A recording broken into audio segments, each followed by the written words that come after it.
છે. હું government polytechnic ગર્લ્સમાં 4th સેમમાં છું અત્યારે. આજે હું તમને મારા સ્ટાન્ડર્ડ 8 થી ડિપ્લોમા ઇન કમ્પ્યુટર એન્જિનિયરિંગ સુધીની સ્ટોરી કહીશ.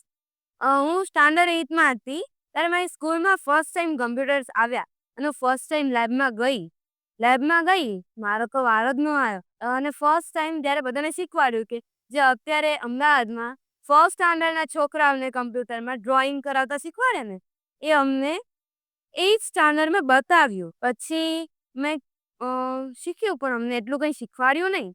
10th સ્ટાન્ડર્ડમાં HTMLના બેઝિક ટેગ 4-5 જે હોય એ ગોખાઈ દીધા અને એક્ઝામ આપી દીધી. એ જ પછી 10thનું વેકેશન પડ્યું અને મેં નક્કી કર્યું કે મારે કરવું છે તો ડિપ્લોમા ઇન કમ્પ્યુટર જ. પણ બહુ બધા લોકોએ ના પાડી. મારા ફ્રેન્ડ્સ છે, ટીચર્સ છે, કલીગ છે. એક ટાઈમ એવો બી આવ્યો કે મારા પેરેન્ટ્સે બી ના પાડી દીધી, મારા ફાધરે, કે આ ફિલ્ડમાં તારે ના જવાય, તું બહુ જ વાતોડી છે, બહુ જ ઇમોશનલ છે, આ કોડિંગ લાઈન છે, તારાથી નહીં થાય. અને મેં બી માની લીધું નહીં થાય. બટ મારા એક અંકલ છે, એ HR છે અને મામી QA છે. એ લોકોએ મને બહુ સપોર્ટ કર્યો કે કર, તું કરી શકીશ. અને મેં કર્યું, ફોર્મ ભર્યો. ફર્સ્ટ ફોર્મ ભર્યું ને મારો વારો સુરત આવ્યો હતો. સુરત મેં ના પાડી, સુરત નથી જવું. સેકન્ડ રાઉન્ડમાં મારો વારો આવ્યો હિંમતનગર.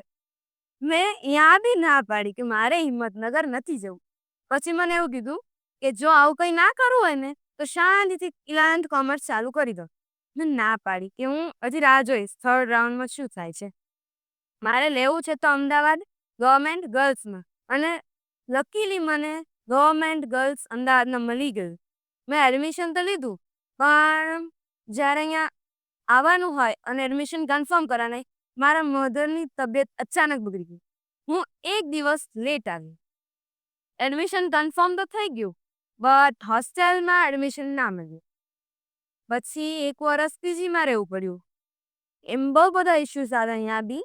અને ફર્સ્ટ અને સેકન્ડ સેમમાં તો એવું બી થયું કે આ બધા કહેતા હતા સાચું છે, છોડી દઉં એન્જિનિયરિંગ. પણ પછી મહેનત કરી અને એન્જિનિયરિંગમાં મેં બતી રહી કે મહેનત કરીશ અને મેં એન્જિનિયરિંગ શીખ્યું. અત્યારનું 4th સેમમાં છું અને મને ખુદ પર પ્રાઉડ છે કે મેં કરી બતાવ્યું. અને આવી મારી એકની સ્ટોરી નથી, ઘણા બધા જોડે આવું થતું હશે કે કરવું છે કંઈ પણ નથી થતું. પોતાના સપના છે જે પૂરા નથી થતા. જેમ કે ફાધરે કીધું નહીં કરો, અંકલે કીધું નહીં કરો, અને પ્લસ એક પોઈન્ટ, તું છોકરી છે, તું આ ફિલ્ડની કંઈ નહીં કરી શકે. તો પછી મેં કીધું નહીં, હું કરી જ બતાવીશ. અને આ યુવી ટોકનું જ્યારે મને મળ્યા ને મારી કોલેજમાં આવ્યા હતા, મેં કીધું નહીં, આ હું જઈશ જ યુવી ટોકમાં અને કહીશ કે છોકરીઓ બધી ફિલ્ડમાં બધું જ કરી શકે છે જે કરવું હોય. અને આ એક ગુજરાતની નહીં, ઘણી બધી જગ્યાએ આવી વસ્તુઓ થાય છે. અને છોકરીઓ જોડે નહીં, છોકરાઓ જોડે બી થતું હોય છે. જેમ કે મનીષ મલ્હોત્રા છે, એ ડિઝાઇનર છે, ગાઉન ડિઝાઇન કરે છે મોટા મોટા એક્ટ્રેસના. જો એમને એ કર્યું જ ના હોત ડિઝાઇનિંગનું, એટલે ના પાડી દીધી હોત પહેલેથી, તો અત્યારે આવડા મોટા ડિઝાઇનર હોત. તો પછી એટલે બધાએ પોતાના જે પેશન છે, ડ્રીમ્સ છે, એ ફોલો કરવા જોઈએ. અને જે વસ્તુ આપણને ગમે છે એ કરવી જોઈએ. પછી બધાનું સાંભળવાનું, પણ કરવાનું પોતાના મનનું, જે આપણને ઠીક લાગે. એ ના ભાઈ આ મારે કરવું છે. Thank you so much.